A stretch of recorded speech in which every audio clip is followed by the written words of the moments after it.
পূজা নামঘৰৰ তেখেতসকলকো অনুৰোধ জনাইছোঁ নাম প্ৰসংগ ভাগত আপোনালোকেও কাষতে আসন গ্ৰহণ কৰি সকলোৱে অনুষ্ঠানভাগ সুচাৰুৰূপে অনুষ্ঠিত কৰাওক। আমি বেছি সময় নলওঁ, নাম প্ৰসংগ ভাগ সোনকালেই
Namaskar.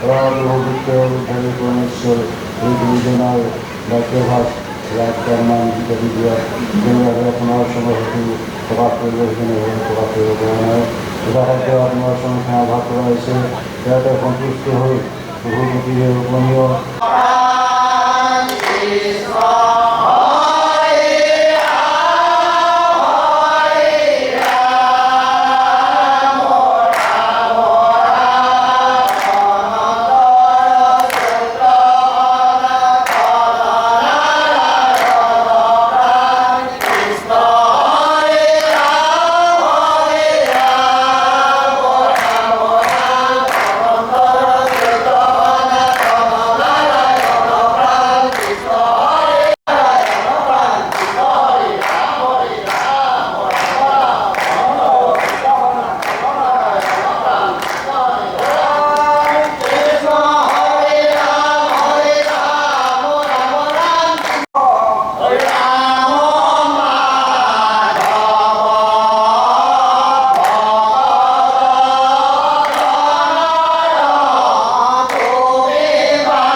আপুনি লৈবন্ত হৰি হৃদয়ত বাস প্ৰাণপুত্ৰ যত পৰিবাৰ সমস্ত বস্তু অনুমাতো নৈ খাই হে ভগৱন্ত আপোনাৰ ভক্তসকলে আহি ইয়াতে আজি ফলগুৰি কৰক আৰু এই আপোনাৰ ভাগৱত মহাযজ্ঞ যি আপোনাৰ সদস্যভাৱে ভগৱন্তৰ চৰণত সেৱা কৰিবৰ শক্তি প্ৰদান দি দয়াময় কৃষ্ণৰ কৃপাদক আৰু লগতে শক্তি ভক্তি দি আগলৈও সেইটো ভগৱন্তৰ যি মহান ভাগৱত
অতি শ্ৰদ্ধাৰ ভক্তবান ভাগৱতী ৰাইজ আই মাতৃভকত পাপীৰ আমাৰ আজিৰ এই মহান অনুষ্ঠান ভাগৰ আমি যি আশা আৰু আবেগৰে বা পাক মুহূৰ্ত আমাৰ মাজত আমি আজি আপোনালোকৰ সন্মুখত উপস্থিত কৰিব পাৰিছোঁ বা আমি তেখেতসকলৰ সন্মুখত আমি সন্মুখীন দূৰৰ পৰা পৰিচিত তেখেত অসমৰ এগৰাকী এই ভাগৱত এই অনুষ্ঠান ভাগৰ অতি সুন্দৰ সুকণ্ঠভাৱে তেখেতৰ কণ্ঠৰে দ্বাৰা ভাগৱত পাঠ নিগৰে আৰু তেখেতেই ভাগৱত ব্যাখ্যা কৰে আৰু তেখেতে ৰসসিন্ধু উপাধিৰে বিভূষিত। গতিকে এইগৰাকী আমি আজি ভাগৱত গুণেশ্বৰ কলিতা ডাঙৰীয়াক এখন ফুলাম গামোচাৰে তেখেতক সম্বৰ্ধনা জ্ঞাপন কৰিবলৈ অনুৰোধ জনাইছোঁ। আৰু তেখেতৰ লগত আমি নিমন্ত্ৰণ জনাইছিলোঁ পাঠক আমাৰ তেখেতকো এখন ফুলাম গামোচাৰে আদৰণি জনাব ভূপেন্দ্ৰ কুমাৰ নাথ, অন্যতম সাধাৰণ সম্পাদক ভূপেন্দ্ৰ কুমাৰ নাথ ডাঙৰীয়াক মই বাখ্যাকাৰী হিমাংশু নাথক এখন ফুলাম গামোচাৰে আদৰণি জনাবলৈ অনুৰোধ জনাইছোঁ। আৰু আসন গ্ৰহণ কৰিবলৈ অনুৰোধ জনাইছোঁ। আৰু উত্তৰ দিশত আমাৰ পাঠক হিমাংশু নাথ ডাঙৰীয়াক আমি আসন গ্ৰহণ অনুৰোধ জনাইছোঁ। আমাৰ উদযাপন সমিতি বিষয়ববীয়াসকলে তেখেত দুয়োগৰাকীকে আসনলৈ আগবঢ়াই নিবলৈ অনুৰোধ জনাইছোঁ।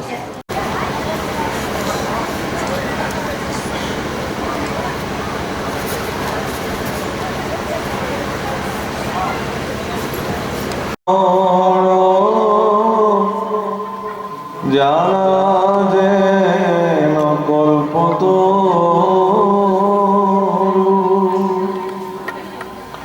তাহান্ত বিনাই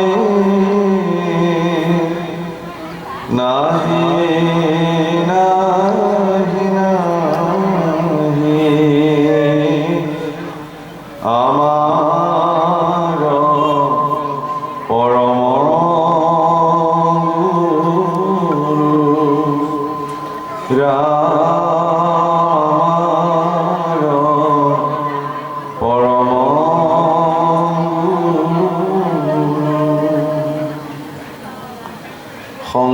শোকমুখে আখি ভূমিত ভৈলা বিদিত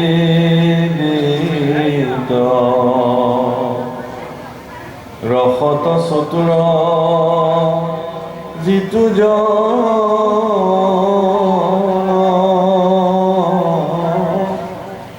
কৃষ্ণৰ চৰণে দিয়া পৰম সন্তোষে পিয়ুক ৰসয়মৃত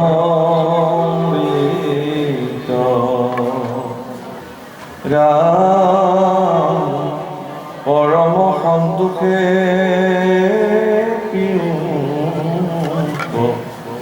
ৰসয়মৃত।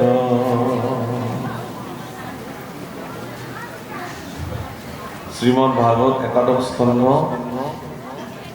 কৃষ্ণ উদ্ধৱ সংবাদৰ পদৰ দিলেতো কমাই দিয়া দি লোৱা আছে দি আছে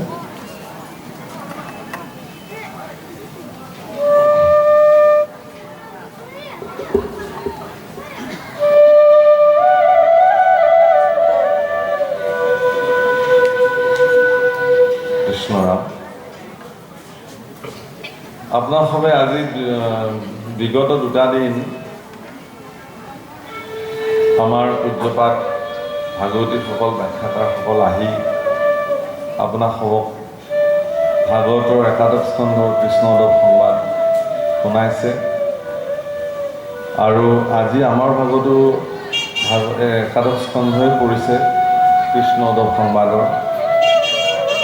গতিকে আমাৰ যি ধৰণে আমি ভগৱন্ত পুৰুষে সুমতি দিয়ে সেই ধৰণে আমি আগবাঢ়িম। হ'ব পৰা সকলো দুষাদোষ ভগৱন্তই মৰিখন নকৰক। আৰু আপোনাক ভগৱান নিজৰ ভক্তসকলৰ বৈশ্য হৈ থাকে। এই উদাহৰণটোক স্পষ্ট কৰিবৰ কাৰণে আচাৰ্য বাৰ্ষৰে খুব ধুনীয়া এটা উদাহৰণ আছে। তেওঁ তাক কৈছে যে এদিন কুৰুক্ষেত্ৰ মহাসমৰত দুৰ্যোধনৰ প্ৰাৰ্থনাত পিতামহ ভীষ্মই ক'বলৈ বাধ্য হ'ল যে ঠিক আছে, কাইলৈ যিকোনো এজন পাণ্ডৱক মই নিপাত কৰিম। এই ইমান দিন যুদ্ধ হৈ গ'ল পিতামহ, এজনো পাণ্ডৱৰ মৃত্যু হোৱা নাই, কিন্তু আমাৰ 100জন পুত্ৰ এজনকে সদায় মৰি আছে। পিতামহ ভীষ্মই যেতিয়া পঞ্চপাণ্ডৱৰ কোনোবা এজনক নিধন কৰাৰ সংকল্প লৈছে, পাণ্ডৱৰ শিবিৰত হাহাকাৰ লাগি গৈছে। আজি এইটো ডাঙৰ কথা। এতিয়া মই ভীষ্মক কৈছে মানে এইটো অব্যৰ্থ, তেওঁ ভীষ্ম।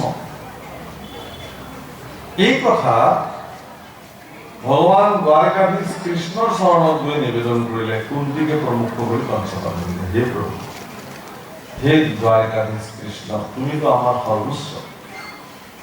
কাৰোবাৰ সখী, কাৰোবাৰ দাদাই, কাৰোবাৰ সৰু ভাই, কাৰোবাৰ কাৰণে ৰথৰ সাৰথী, কাৰোবাৰ কাৰণে মন্ত্ৰী, ভগৱানে চব ভূমিকা গ্ৰহণ কৰিছে।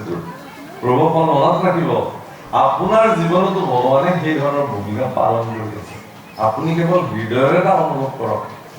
কেতিয়াবা আপুনি এনেকুৱা এটা সিদ্ধান্ত ল'বলগীয়া হৈছে, যিটো সিদ্ধান্ত ল'লে কি হ'ব, নল'লে কি হ'ব, সেই মুহূৰ্তত আপোনাৰ বুদ্ধিত স্থিতি হৈ পেলাই এনেকুৱা এটা সিদ্ধান্ত লোৱাই দিলে ভগৱানে, এই সিদ্ধান্তৰ ফলত আপোনাৰ এই সমস্যাটো দূৰ হৈ গ'ল।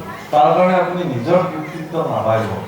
আপুনি ভাবক যে হে ভগৱান, তুমি মোৰ বুদ্ধিত সন্তুষ্ট হৈছ। নামঘোষাত এই শ্লোক লিখিছে, বুদ্ধিত সন্তুষ্ট হোৱা, বুদ্ধিত স্থিতি হৈ পেলাই আপোনাৰ দ্বাৰা সৎকৰ্ম ভগৱানে সম্পাদিত কৰাইছে। সেইকাৰণে কৃষ্ণ পুৰুষক গৈ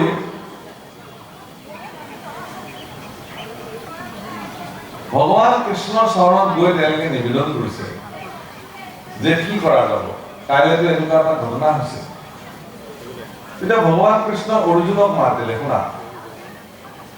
তাৰমানে এবাৰ তেওঁলোক বনত থাকোঁতে দুৰ্যোধন, দুঃশাসন, কৰ্ণ এইসকলে অৰণ্যলৈ আহি মুখে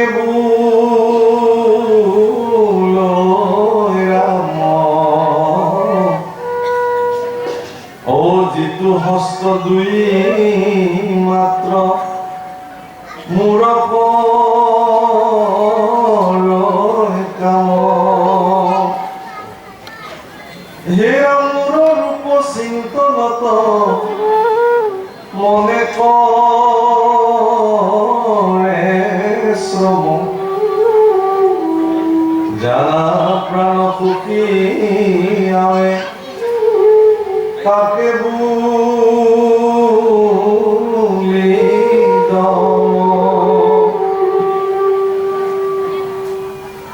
মোৰ কথা কাণেৰে শুনে আৰু মুখেৰে যিজনে ৰাম বোলে,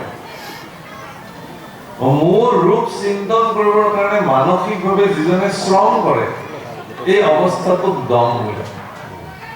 একদম ঘৰুৱাভাৱে দম শব্দটোৰ এটা ব্যৱহাৰিক দিশ আছে। কি বুলি কয়? দম আছে যদি ওলাই আহে, কয়নে নহয়?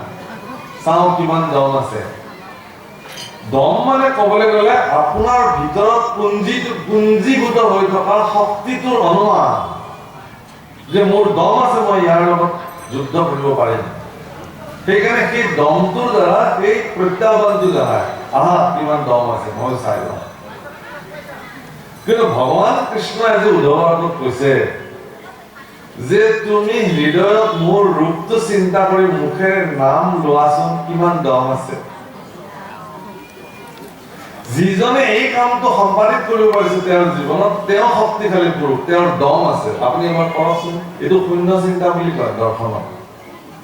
একো নভবাকে থকাৰ যিটো ব্যৱস্থা, একো নভবাকে এক ছেকেণ্ড থাককচোন, শূন্য চিন্তাত নোৱাৰে থাকিব।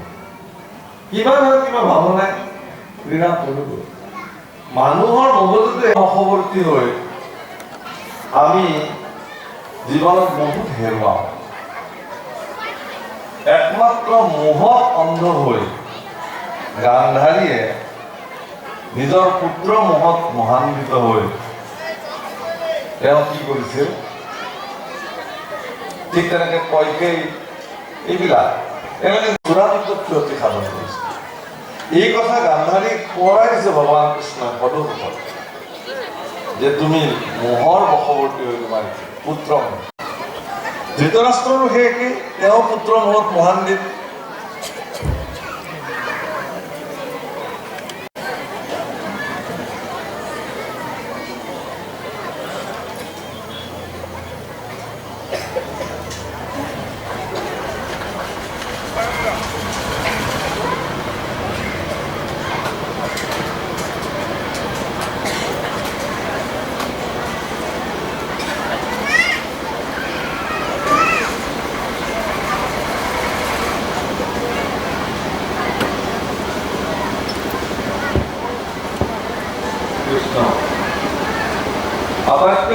চূড়ান্ত মোহ হৈছে মানুহৰ নিজৰ শৰীৰটো। শৰীৰৰ মোহত আমি বিলাকে মহান্বিত হৈ থাকে। কিন্তু এই শৰীৰটোৱে যিজনে মোক চৈতন্য কৰি ৰাখিছে, এই সুন্দৰ ভগৱান যিদিনাখন এই শৰীৰটো এৰি গুচি যাব, মানুহে কিন্তু এই ধুনীয়া শৰীৰটোৰ প্ৰতি কিঞ্চিত মানুহ মোহ নাৰাখে। কাঠৰ লগত সমান কৰি, বাঁহৰ লগত সমান কৰি জুই জ্বলাই চাই যে ইমান ধুনীয়া মানুহটো আছিল, এইটো মানুহক আমি দাহন নকৰোঁ, সাঁচি থৈ দিওঁ, পাৰিব জানো? এনেকুৱা ভুল কৰিব নোৱাৰে। সিদিনাখন সেই মোহ আৰু কাৰো হাতত নাথাকে। দ্ৰব্য বস্তুৰ প্ৰতি থকা চূড়ান্ত মোহ, অলংকাৰৰ প্ৰতি থকা চূড়ান্ত মোহ, এই মোহবিলাকৰ কাৰণে আমিবিলাকে মহান্বিত হৈ হৈ যিজনৰ প্ৰতি মোহ ৰাখিব লাগে তেওঁকে পাহৰি যাওঁ। সেইকাৰণে আধ্যাত্মিক দৃষ্টিত এটা কথা কৈছে যে যিজন ব্যক্তিয়ে নিজৰ ভিতৰৰ মানুহজনক সজালে তেওঁ আৰু বাহিৰৰ মানুহজনক নসজালেও হ'ব। ভিতৰত যিজন মই বহি আছে, ভগৱান বহি আছে, তেওঁক সজাব লাগে। তেওঁক সজালে বাহিৰৰ জনক নসজালেও হ'ব। কৈছে সেইকাৰণে যে মায়াক জিনিলে সেই মহাবীৰ, যিজনে মায়াক জয় কৰিব পাৰিছে তেওঁ মহাবীৰ। ব্ৰহ্মা আদি কৰি জীৱজত মায়া সজ্জা মাজে আশ্ৰয় ভ্ৰমতি যায়। আমি ব্ৰহ্মাকে প্ৰমুখ কৰি জাগতিক জগতৰ প্ৰত্যেকটো জীৱই মায়াৰ বিচনাখনত আমিবিলাকে টোপনি মাৰি আছোঁ। এই মায়াৰ সজ্জাখন যিদিনাখন সাৰ নাপাম, যিদিনাখনলৈকে ভগৱানৰ প্ৰকৃত স্বৰূপক আমি নেদেখিম, উপলব্ধি নকৰিম। গতিকে মায়াক যদি কোনোবাই জয় কৰি পেলালে তেতিয়াহ'লে তেওঁৱে মহাবীৰ, তেওঁকে বীৰ বোলা হয়। হেৰা মুত চিত্ত দিয়া যিটো তেজিয়া মায়া মিচিন সবঘতে বৈঠ জৈসন গগনদি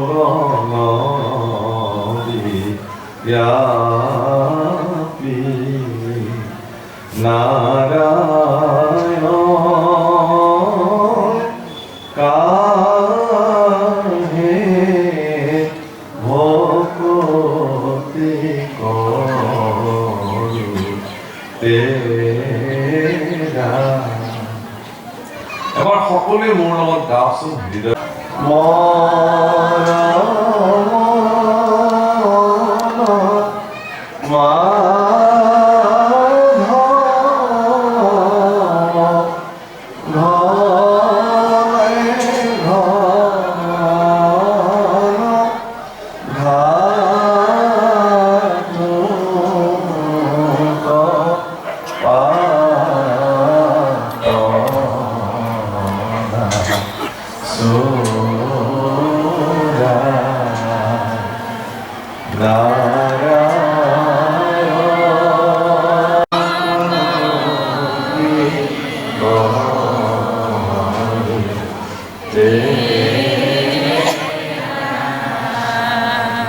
আপোনাৰ হৃদয়ত এইটোক যদি 24 ঘণ্টাই যদি ভিতৰত বাজি থাকে, আপুনি একোৱেই কৰিব নালাগে। নাৰায়ণ কাহে ভকতি কৰো তেৰা, মেৰি পামৰ মন মাৰ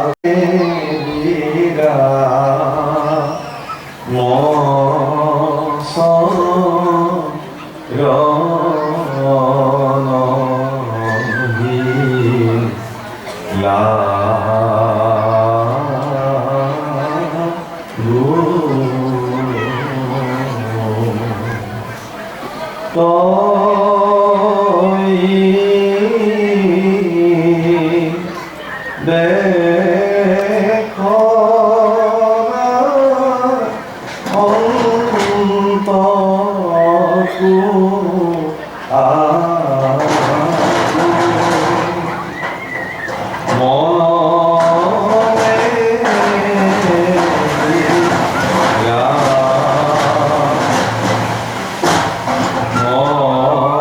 হে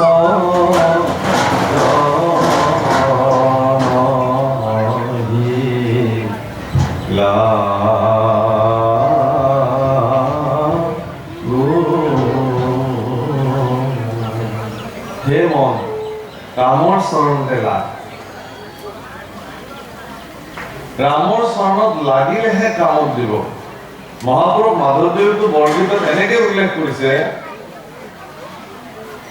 যে হে ভগৱান তোমাৰ চৰণ পংকজ পিঞ্জৰাত মোৰ মন হংস গৈ পেলাই চিৰদিনৰ কাৰণে বন্দী হৈ যাওঁ যাতে কি তাৰ পৰা ওলাব নোৱাৰে তোমাৰ চৰণ পংকজ পিঞ্জৰাত মোৰ মন হংস গৈ পেলাই যদি বন্দী হৈ যায় তেতিয়াহ'লে মোৰ জীৱন ধন্য হৈ যাব কাৰণ নহ'লে মোৰ মন হংস বিষয় বাসনা সুখত গৈ বাৰে বাৰে বন্দী হ'ব খোজে গতিকে সি যাতে তাৰ পৰা আহিব নোৱাৰে তোমাৰ চৰণ পংকজত মোৰ মন সৰ্বদা গৈ আৱদ্ধ মহাপুৰুষ মাধৱদেৱৰ প্ৰাৰ্থনা চূড়ান্ত ময়ো তেওঁৰ লগত মই তোমাকো মনোমত দিলে নেকি বোলে মোক দিয়া নাই কিন্তু মোৰ দাদা মোৰ জ্যেষ্ঠ ভ্ৰাতা ৰামৰ যাতে এটা বিন্দু মাত্ৰ ক্ষতি নহয় তাৰ কাৰণে মই তেওঁৰ লগত যাবলৈ ওলাইছোঁ তেতিয়া সুমিত্ৰাই এটা ডাঙৰ বাক্য কৈছে এইটো আপোনালোকে আইসকলে ইয়াত বহুত উপস্থিত আছে আইসকলে এই কথাটো অলপ হৃদয়ংগম কৰিলে ভাল সুমিত্ৰা মাতৃয়ে কৈছে যে হে বাচা মই আজি পুত্ৰৱতী হলো মানে আমাৰ আইসকলক যেতিয়া আশীৰ্বাদ কৰে জ্যেষ্ঠজনে গুৰুসকলে কি বুলি আশীৰ্বাদ কৰে পুত্ৰৱতী ভৱ এইটো আশীৰ্বাদ পালে আমাৰ আইসকলে ভাল পায় বিবাহিত নৱবিবাহিত মহিলাসকলে বিশেষভাৱে পুত্ৰৱতী ভৱ তুমি পুত্ৰৰ এগৰাকী মাতৃ হোৱা এইটো আশীৰ্বাদ ভাল পায় পুত্ৰ হ'লে ভাল কিন্তু পুত্ৰ জন্ম হ'লেই এগৰাকী মাতৃ পুত্ৰৱতী নহয়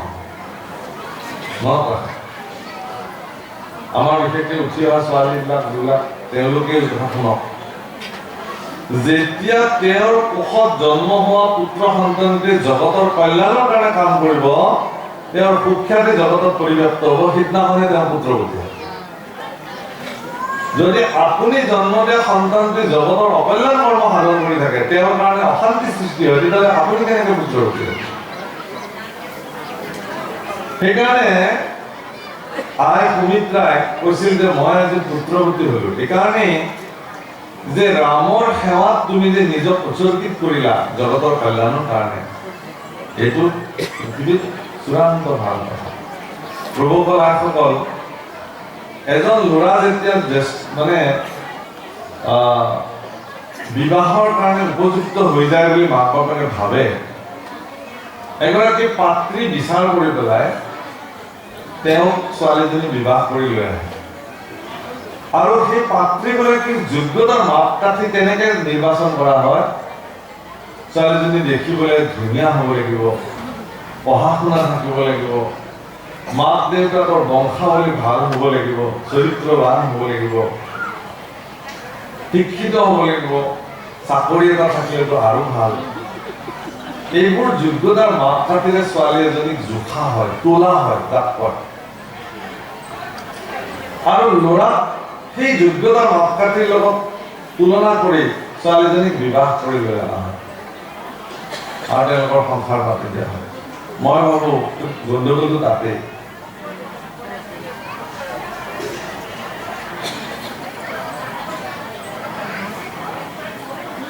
এজনী ছোৱালীক এজন ল'ৰাই চালে পচন্দ মানে চাবলৈ গ'ল বোলে মোৰ পচন্দ নহ'ল কিয় বোলে ছোৱালীজনী ক'লা চামৰাটো ইমান বগা নহয় তেতিয়া যিজন মানুহে চাবলৈ গৈছিল তেওঁৰ লগত তেওঁ ল'ৰাটোক সুধিলে তই আৰু মুচি কেতিয়াৰ পৰা হলি বোলে কিয় ক'লা এনেকে বোলে এইবিলাক ভাল চামৰা বেয়া চামৰা মুচিবিলাকেহে চায় খালে বোলে বেছিকে খালা নেকি এৰা বেছিকে খালো যে মানুহজনৰ বুজিবলৈ বাকী নাই আজি বা কি হয় হয়ো ৰাতি ঘৰত গৈ ইচ্ছাটো বিচাৰিবলৈ শুব পৰা নাই কি গেছ হৈছে গোটেই ৰাতিখন কাকো শান্তিত শুবলৈ নিদিলে কিন্তু খন্তেকীয়া সুখ জিভাখনক মানে বিলাহী টকখিনিয়ে জিভাখনক খন্তেক খুব দিলে কাৰণে বেছিকৈ খাই দিলে, যাৰ কাৰণে গোটেই ৰাতিটো নিজেও শুব নোৱাৰিলে আৰু গৃহস্থ ঘৰতো শান্তি নিদিলে। কথাটো যে জিভাখনক শিকাব লাগে।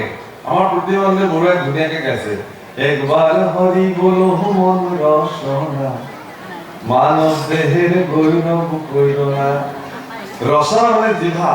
সেই জিভা তুমি এবাৰ মাত্ৰ হৰিনাম লোৱাচোন, ইয়াতকে খোৱাৰ পৃথিৱীত একোৱেই বস্তু নাই। ইয়াতকে শ্ৰেষ্ঠ অমৃত কি হ'ব পাৰে?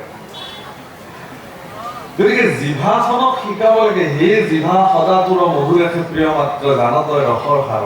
তইতো ৰসৰ সাৰ বুজি পাওঁ, কোনটো ৰসৰ সাৰ?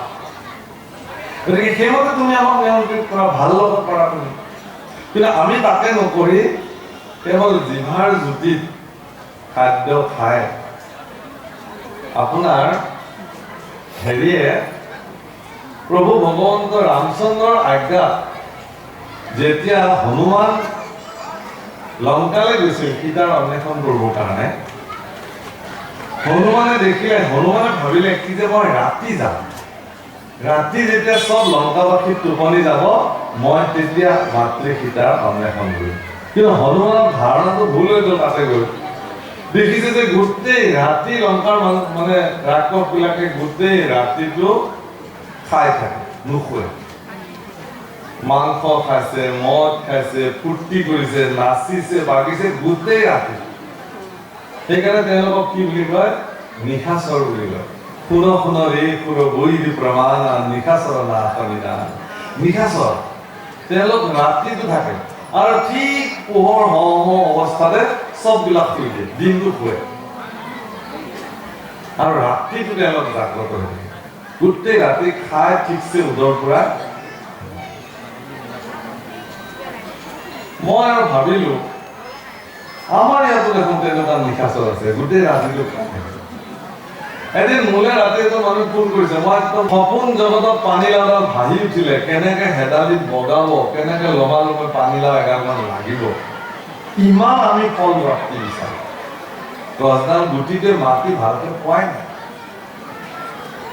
প্ৰত্যেক ক্ষেত্ৰতে আমি ফল বাঞ্ছা কৰোঁ। ল'ৰা এটা জন্ম পালে ডাক্তৰে হাতত তুলি দিয়া লগে ইয়াক মই ডাক্তৰ বনাম, ইয়াক মই ইঞ্জিনিয়াৰ বনাম। ফল আৰম্ভ হৈ গ'ল, ফল মানে বিচৰাৰ যিটো প্ৰক্ৰিয়া। কৰ্ম মাৰ্গী যদি প্ৰকৃত কৰ্মকাণ্ডত কোনোবাই প্ৰৱৰ্তি থাকিব খোজে তেতিয়াহ'লে তেওঁ কৰ্মৰ ফল বাঞ্ছা কৰিব নোৱাৰে, তেওঁকে ক'ব কৰ্মকাণ্ড মাৰ্গী। তো জ্ঞান মাৰ্গীসকল কোন? তেতিয়াহ'লে জ্ঞান মাৰ্গী সেইবিলাক আপোনালোকে দেখিব যে যেতিয়া শুকদেৱৰ জন্ম হৈছিল, ব্যাসৰ পুত্ৰ শুকদেৱ, তেওঁ জন্মি গতি কৰিলে আৰু পিছে পিছে ব্যাসদেৱে মোৰ পুত্ৰকে কৈ থাকে। গৈ থাকোঁতে এখন জলাশয় এটা পালে, সৰোবৰ। তাত অপ্সৰাবিলাকে বিবস্ত্ৰ হৈ স্নান কৰি আছিলে। সেইফালে এজন তৰুণ বয়সৰ ল'ৰা সম্পূৰ্ণ বিবস্ত্ৰ পাৰ হৈ গ'ল, অপ্সৰাবিলাকে গুৰুত্ব নিদিলে। কিন্তু ব্যাসদেৱ তাত উপস্থিত হোৱাৰ লগে লগে এগৰাকী বৃদ্ধ লোক, বয়োবৃদ্ধ লোক উপস্থিত হোৱাৰ লগে লগে তৎক্ষণাৎ অপ্সৰাবিলাকে নিজৰ কাপোৰবিলাক পিন্ধি ল'লে। এই দৃশ্য দেখি ব্যাসদেৱৰ মনত খং উঠিলে। ব্যাসদেৱে ক'লে যে তোমালোকে মোক কি বুলি ভাবিছা? তোমালোকৰ সন্মুখেৰে এজন ডেকা ল'ৰা উলংগ হৈ গুচি গ'ল, তোমালোকৰ কোনো প্ৰতিক্ৰিয়া নাই। আৰু মোৰ দৰে এগৰাকী সাধক ঋষি বয়োবৃদ্ধ লোক, মই অহাৰ লগে লগে তোমালোকে কাপোৰ পিন্ধি মোক কি সজাব খুজিছা? নাই গুৰুদেৱ, আপোনাক আমি এই দৃষ্টিৰে লোৱা। কিন্তু আপুনি যিহেতু বিষয়ী, সেইকাৰণেহে আপোনাৰ আগত আমি কাপোৰ পিন্ধিবলগীয়া হৈছে। কিন্তু এই যে তোমাৰ ল'ৰা বুলি যাক তুমি মোৰ পুত্ৰ নামে জানিবা মহাধন, আৰু মোৰ গুণনামে জগত শ্ৰেষ্ঠ ধন, নামে শ্ৰেষ্ঠ ধন। বিষয়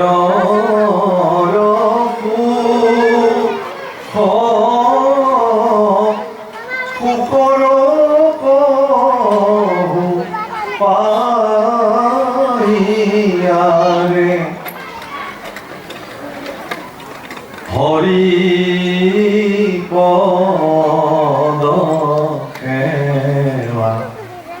মানবী বিনে নাই নাম পদ ধন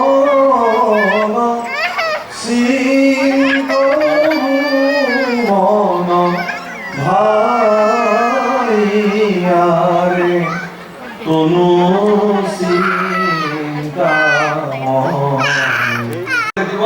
যলৈকে নাযাওক কিয় এজন মদ নোখোৱা মানুহ কিবা কাৰণত তেওঁ মদ খোৱা মানুহৰ লগত বহিয়ে থাকিলে বাৰু সেইবুলি তেওঁ কোনোবাই মদ খাব পাৰিব জানো? তেওঁ নাখায়, এইটো বস্তুৰ প্ৰতি তেওঁ বিতৃষ্ণা আছে, ঘৃণা আছে, তেওঁ কেনেকৈ গ্ৰহণ কৰিব? কোনোবা মদাহী শক্তি আছে নেকি এজন দৃঢ় মনৰ ব্যক্তিক মদ খাব বুলি? একেবাৰে বহি থাকিব বন্ধুত্বৰ খাতিৰত, কিন্তু নাখায়। কিয় খাব?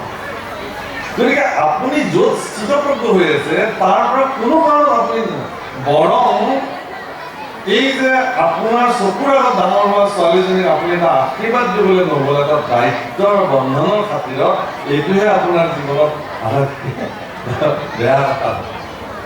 কিয় নকয়? কিয় নহয়? সেইকাৰণে ইয়াত কৈছে এই কথাটো খুব দৃঢ়ভাৱে কৈছে যে যিজনে মোৰ প্ৰবন্ধটো আপুনি কৰি ল'ব। ক'ত যাব, কি খাব, কেনেকে খাব, প্ৰবন্ধটো আপুনি কৰিব। কিন্তু আপোনাৰ এই কথা, ডায়েবেটিছ থকা মানুহটোক যিমান ধুনীয়াকৈ গোল্লাটো দিলেও তেওঁ নাখায়। মই নাখাওঁ দিয়ক, ভাগ লৈ যাওঁ। এই নাই নাই, আমি বেয়া পাওঁ, আমাৰ ঘৰত আহিছে, আপুনি গোল্লা খাবই লাগিব, দুটা খাব লাগিব, এই বুলি কোৱা মানুহ ওলাব নেকি? আপুনি নাখায় খামাখা, কিয় দিব আপোনাক? আমি বেয়া পাওঁ, এতিয়া আপুনি কিয় খাব? বেয়া পালেও আপুনি নাখায়। গতিকে কোনটো খাব লাগে, কোনটো খাব নালাগে, কিন্তু আপুনি নিৰ্ণয় কৰি ল'ব পাৰে। ইয়াত সেইকাৰণে কৈছে আৰ পুত্ৰদাৰ বিষয়ত কৰয় মাত্ৰ ৰতি নলয় সন্তৰ সংগ মুত নাই মতি যদি চাৰি বেদ চৈধ্য শাস্ত্ৰ তপাৰ্গত তথাপিতো কেহি মূৰ্খ জানা মূৰত। যদি চাৰি বেদ চৈধ্য শাস্ত্ৰ তেওঁ জানেও, বিৰাট তাৰ্কিক হয়, কিন্তু তেওঁ যদি পুত্ৰ দ্বাৰা বিষয়ৰ প্ৰতি সেইটোকে পন্থ বুলি কৈছে।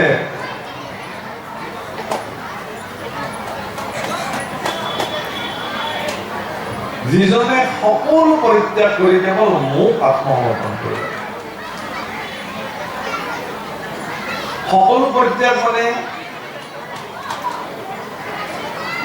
ঈশ্বৰকে সৰ্ব মানিব লাগে, বাকীবিলাকো ঈশ্বৰৰে অংশ, সেইকাৰণে আপুনি তেওঁ সৰ্ব মানিছে, তাক অৱজ্ঞা কৰা নাই। সৃষ্টিখন ভগৱানে সৃষ্টিকৰ্তা হিচাপে তেওঁৱে সৰ্জন কৰিছে, আৰু যিহেতু সৃষ্টি ৰচনা হৈয়ে গ'ল, জীৱসকল থাকিলেই সৃষ্টিত, সেই জীৱবিলাকক জীয়াই থাকিবৰ কাৰণে, উশাহ নিশাহ ল'বৰ কাৰণে, বায়ু লাগিবৰ কাৰণে তেওঁৱে বায়ু ৰূপে জগতত প্ৰবাহিত। খাদ্যৰ কাৰণে ফল লাগিব, বনস্পতি লাগিব, তেওঁৱে হৈ থাকিল। সূৰ্যৰ পোহৰ লাগিব, তাপ লাগিব, তেওঁ নিজেই হৈ থাকিল। আৰু সেইবিলাকক সংহৰণ কৰি নিব লাগিব কাৰণে তেওঁৱে সংহৰণৰ দায়িত্ব ল'ব।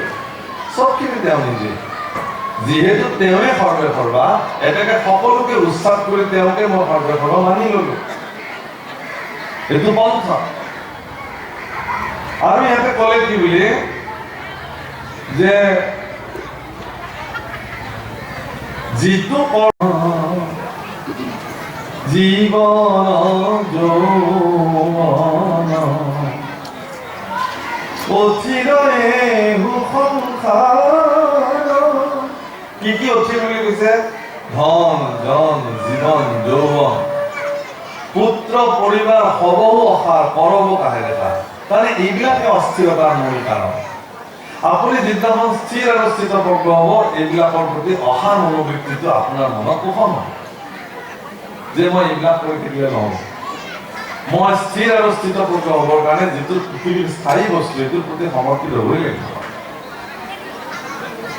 এগৰাকী পিতৃৰ সন্তান সন্ততি জন্ম দিলে তাক পালন কৰাটো তেওঁৰ পবিত্ৰ দায়িত্ব, কৰ্তব্য, সেইটো তেওঁ কৰিবই লাগিব। কিন্তু তাতেই মজি থাকিব নালাগে। যে মই চব বাদ দিম। বোলে হেৰি আপুনি নামঘৰলৈ কিয় নাহে? বোলে মোৰ একদম চাকৰি ৰিটায়াৰটো হৈ লওক, মই একেবাৰে লাগিম আৰু একেচাতে। তেতিয়া চাকৰি ৰিটায়াৰ্ড হ'ল। বোলে আপুনি যেতিয়া ৰিটায়াৰ্ড, আপুনিতো যাব লাগে নামঘৰলৈ। তাকেহে ৰ'বহে, এই বোৱাৰীজনী মানে অকলে থাকে আৰু নাতিটো ইফালে অকণমান হেৰি হৈছে যে অকণমান চকু দিব লাগে কাৰণে মই যাব নোৱাৰোঁ। অলপ নাতিটো ডাঙৰ হ'লে একেবাৰে লাগিম আৰু মই। এতিয়া এইবোৰ কৰোঁতে কৰোঁতে তেওঁৰ অস্তাচলী সূৰ্য গৈ জেগাত পৰিছে, কোনদিনা পাৰ হয় তাৰ ঠিক নাই। গতিকে তেওঁ ভাবি আছে কি যে এনেকুৱা এটা দিন মোৰ জীৱনত আহিব যিটো দিনত মই মুক্ত হ'ম আৰু তোমাক ভজনা কৰিম। ক'ত পাৰিম? সেইকাৰণে শাস্ত্ৰত বিচাৰ কৰি কৈছে, অন্তকালে মোৰ নাম লয় ভাগ্যবন্ত, তাহাৰো মহিমা কহি কোনে পায় অন্ত। অন্তকালে মোৰ নাম যিজনে ল'ব পাৰে তেওঁৰ মহিমা কৈ পাৰ নাপায়। এতিয়া অন্তকাল কি? মোৰ যিদিনাখন জীৱনৰ অন্তিম ক্ষণ, যি মুহূৰ্তত মই ৰাম বা কৃষ্ণ শব্দ উচ্চাৰণ কৰি জগতৰ পৰা যাব পাৰোঁ, যে মোৰ জীৱন ধন্য। কিন্তু তাৰ কাৰণেতো মই অভ্যাস কৰিব লাগিব। মানে এতিয়া চেগুন কাঠ যিমানে পুৰণি হৈছে তাৰ আকৌ শক্তি বাঢ়ি গৈ আছে, আৰু সেই শক্তিশালী চেগুন কাঠত খোৱা শৰীৰটো দিনক দিনে দুৰ্বল হৈ গৈ আছে। আৰু এদিন শক্তিশালী মেচিয়ৰ চেগুন কাঠত শুই থকাটো তাতে মৰি থাকিব। ঘৰৰ মানুহে কান্দিছে আৰু ৰাইজে কৈছে নহয় আৰু ভিতৰত ৰাখিব নালাগে, এইটো বাহিৰলৈ লৈ আহিব লাগে। কিয়? বোলে ঘৰটোৱে নষ্ট হ'ব এতিয়া, পালেংখনে নষ্ট হ'ব এতিয়া। কোনোবাই যদি কয়ো যে এইখন পালেঙত যিহেতু তেখেতে বৰ আগ্ৰহেৰে আনিছিল, গতিকে এইখন পালেং তেওঁৰ লগত জ্বলাই দিয়ে ভাল, লৈ লওক বাহিৰত। ল'ৰা ছোৱালী কিন্তু কান্দি কান্দি হ'লেও ক'ব নালাগে দিয়ক, পালেংখন থাকক, দেউতাৰ চিন হিচাপে আমি ৰাখিম, দেউতাকে লৈ যাওক। আৰু এতিয়া দেউতাকটোৰ মূল্য পালেং কাঠৰ সেই মেচিয়ৰ চেগুন কাঠতকৈ বহুত কমি গ'ল। দেউতাকতকৈ মূল্য মেচিয়ৰ চেগুন কাঠটোৰ বেছি হৈছে। পালেংখনৰ মূল্য আজিৰ তাৰিখত তেওঁ দেউতাকতকৈ বহুত বেছি। সেইকাৰণে কৈছে দেউতাক লৈ যাওক, সেইখন থাকক, আমি দেউতাৰ চিন স্বৰূপে ৰাখিম নেকি। আচলতে চিন স্বৰূপটো এটা অজুহাত। কোন পুতেকে সেইখন দখল কৰিব তাকে লৈ আগতে পৰিকল্পনা কৰা হৈছে। তাৰ বাবে এখন কাজিয়া নহ'বলৈও নাই। এয়া এখন জগত বাস্তৱ এয়া। কিন্তু আমি বিলাকে কি কৰিছো, সেইকাৰণে কৈছে হেৰা যিটো কৰ্ম কৰন্তে চিত্তৰ নাহি স্থিৰ, তাৰে নাম বিপন্থ বুলিয় মহাবীৰ। আমাক চিনাই গুৰু কৃপাময়, এইকে পৰম বন্ধু জানিবা নিশ্চয়। যিজনে মোক চিনাই দিব পাৰে তেওঁৱে জগতৰ শ্ৰেষ্ঠ গুৰু, এই কথা তুমি জানিবা। কাৰণ গুৰুসকলেহে মোক চিনাই দিব পাৰে, বেলেগে নোৱাৰে। আৰু মুত চিত্ত দিয়া যিটো সন্তোষ সমিলয়, সেই স্বৰ্গ সুখ সখী কহিলো নিশ্চয়। দ্বিতীয়তে ধনৰ প্ৰতি থকা চূড়ান্ত মোহে তেওঁলোকক ঈশ্বৰৰ সেৱাৰ পৰা বঞ্চিত কৰি ৰাখে। কিন্তু দৰিদ্ৰসকলৰ যেতিয়া একোৱেই নাই, তেওঁলোকৰ এই ক্ৰুটিবিলাক নাথাকে। কিন্তু তেওঁলোকৰ এটা ক্ৰুটি থাকে, দুখ থাকে। সেইটো কি? যে আমাৰো যদি এনেকুৱা ধন হ'লহেঁতেন, এনেকুৱা বাসাৰে তেওঁলোকক খুব অৱমানৰ পৰা বঞ্চিত কৰিব।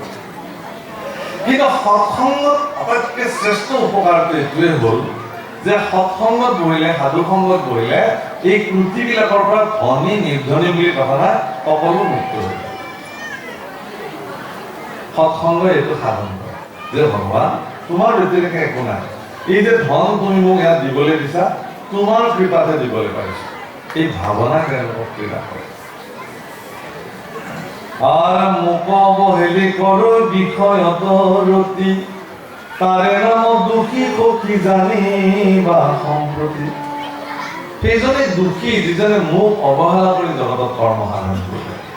আপুনি তেনেকুৱা দুখী হ'ব নালাগে।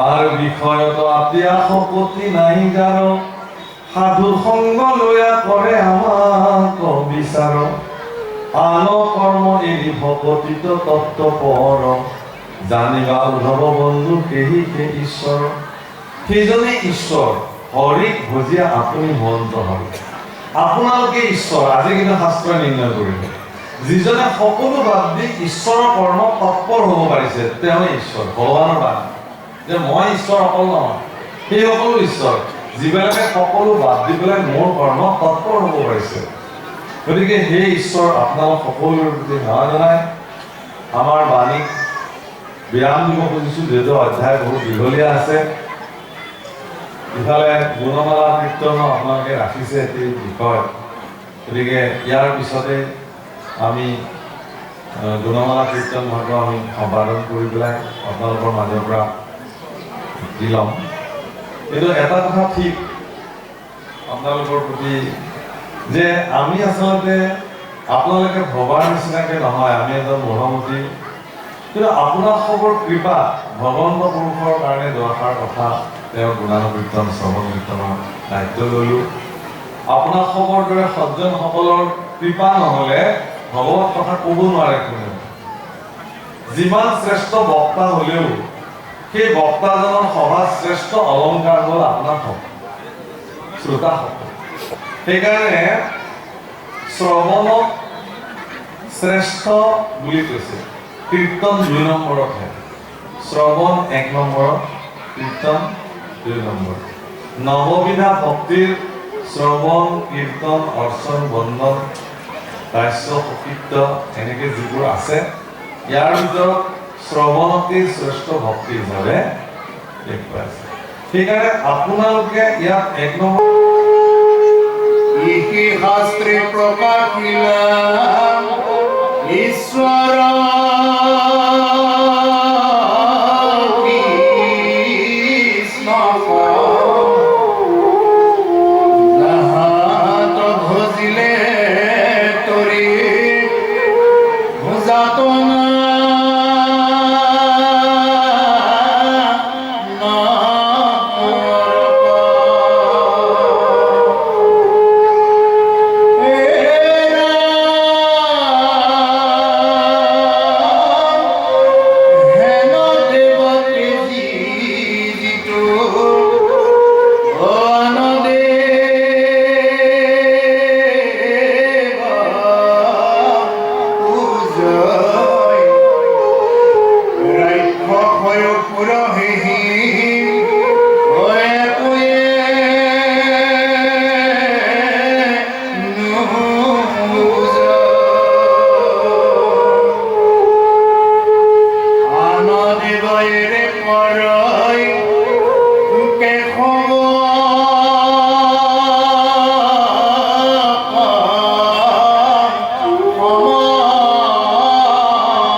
জনাইছোঁ যিহেতু আপোনালোকৰ এই অনুষ্ঠান আৰু আপোনালোকে এই অনুষ্ঠান অনুষ্ঠিত কৰিছে আৰু সেয়েহে আপোনালোকক লৈ মই এটি শলাগৰ শৰাই লিপিবদ্ধ আকাৰত প্ৰকাশ কৰিব বিচাৰিছোঁ।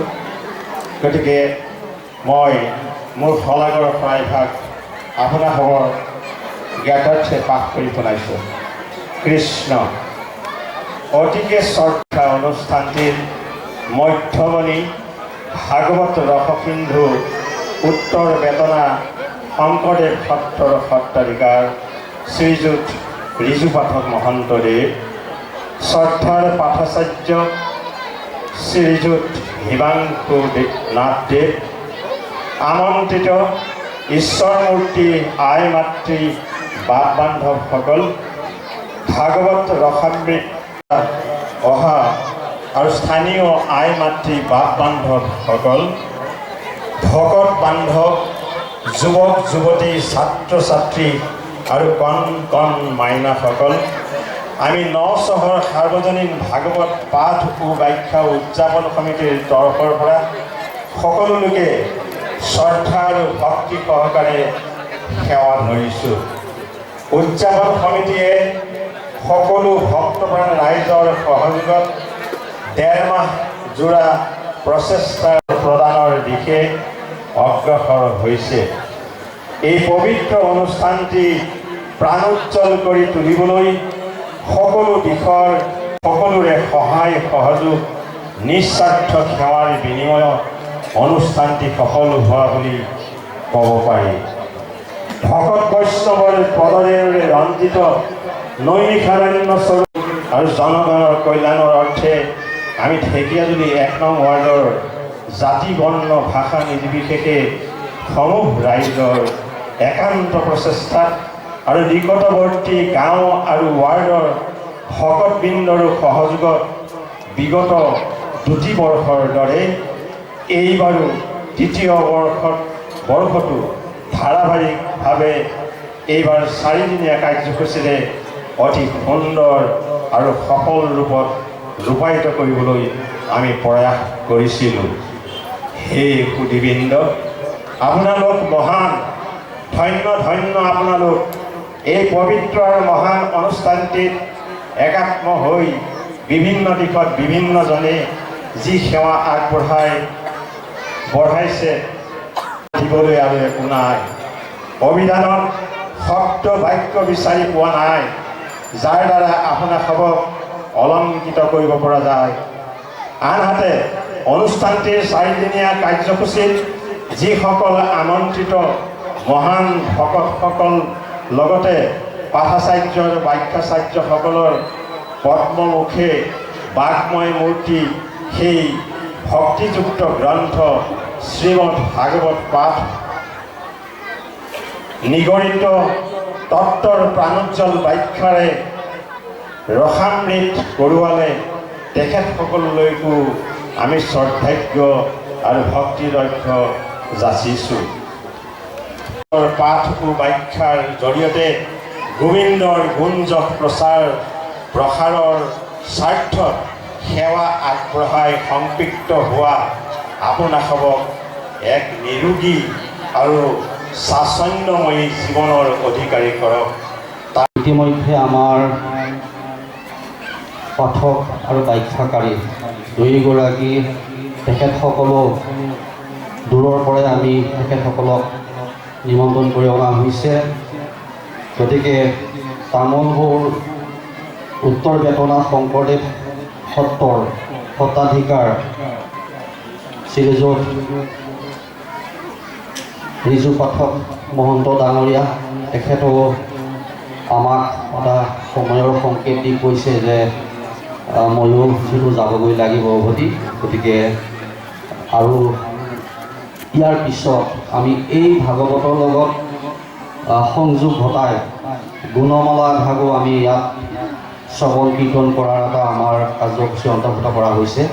গতিকে সেই কাৰ্যসূচী ভাগো যিহেতু ইয়াৰ লগতে সম্পৃক্ত হৈ আছে, গতিকে আমি সেইকাৰণে এই মহাভাগৱতৰ পাঠ আৰু ব্যাখ্যাৰ কাৰ্যসূচী ভাগ ইমানতে সামৰি আমি সেই গুণমালা ভাগৰ কীৰ্তন আৰু শ্ৰৱণৰ কাৰ্যসূচী ভাগলৈ আগুৱাব বিচাৰিছোঁ। গতিকে আশা কৰিছোঁ সদৌতি ভক্তপ্ৰেমী ৰাইজ আপোনাৰভাৱে এই গুণমালাৰ যি শ্ৰৱণ কীৰ্তন অনুষ্ঠানভাগ হ'ব, ইয়াত আই গোপিনীসকলৰ পৰা, আমাৰ পাঠ বান্ধৱসকলৰ পৰা, আমাৰ গায়ন বায়ন সকলো লোকেই ইয়াত সংপৃক্ত হৈ সকলোৱে এই অনুষ্ঠানভাগ খুব সুন্দৰভাৱে সাৱলীলভাৱে আমি আয়োজন কৰিম। গতিকে সকলোকে এই গুণমালাৰ অনুষ্ঠানভাগত একাত্ম হ'বৰ বাবে অনুৰোধ জনাইছোঁ।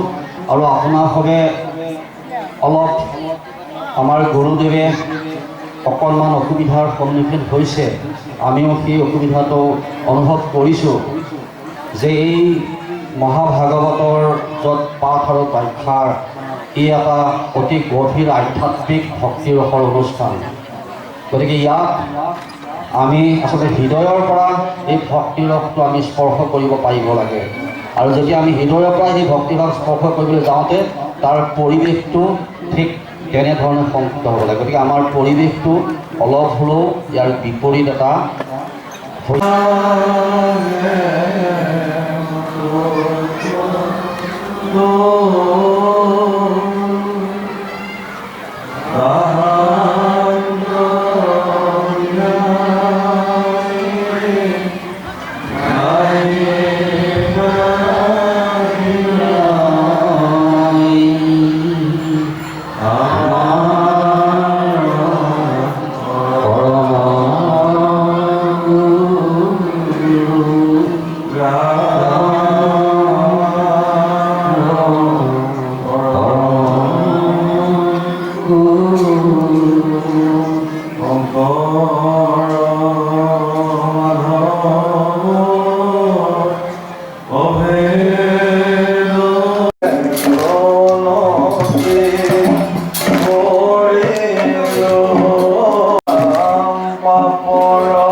কোনে লৈছে মাইকটো?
Hare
মাজুলীবাসী ৰাইজৰ জয় সত্তৰিকাৰ প্ৰভু ঈশ্বৰৰ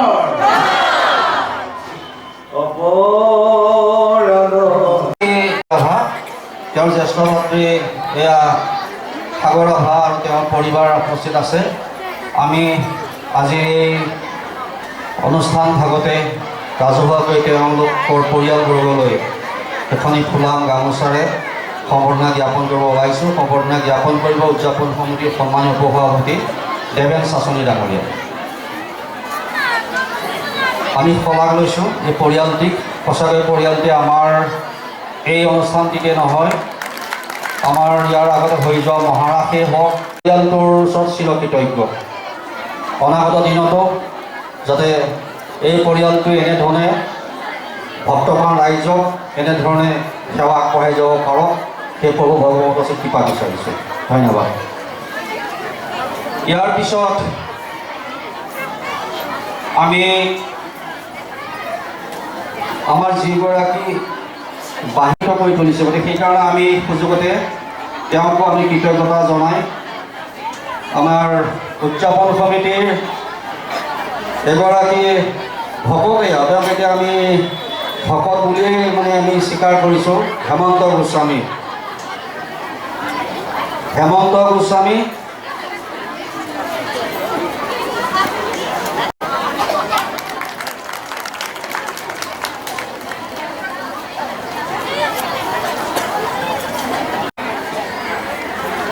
আমাৰ যিগৰাকী স্বত্বাধিকাৰীয়ে এই ৰভাৰ মঞ্চটি খুব সুন্দৰভাৱে সজাই পৰাই আমাৰ অনুষ্ঠান ভাগ ইমান সুন্দৰভাৱে ইয়াত 3-4টা দিন আমি ফুলাম গামোচাৰ সমন্বয় জনাইছোঁ। ইয়াৰ পিছত একেধৰণে 3 বছৰৰ ভকতৰ 3 বছৰ সদস্যা কমলা দেৱী।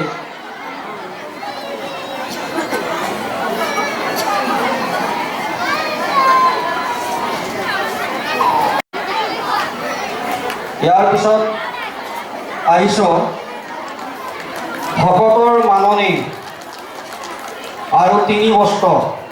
3 বছৰৰ বাবে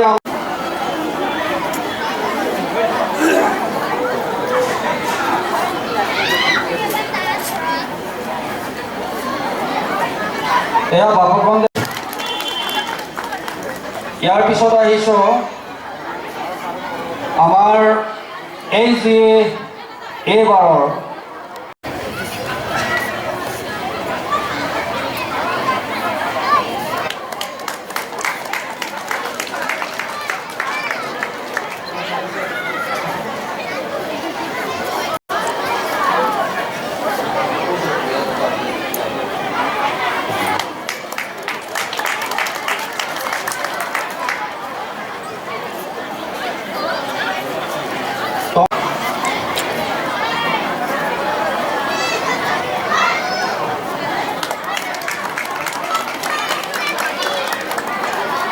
টংকেশ্বৰী দেৱীটো নাই ন?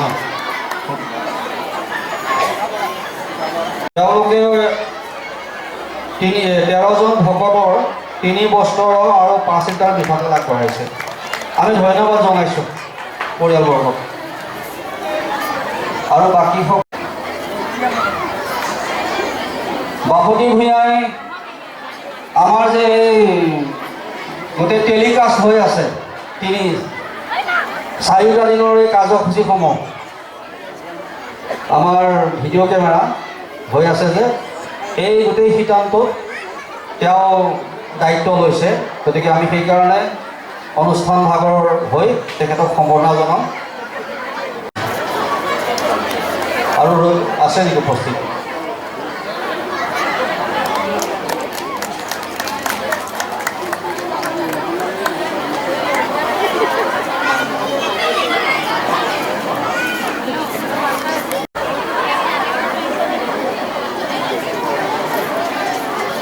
টংকেশ্বৰী কলিতা কওক।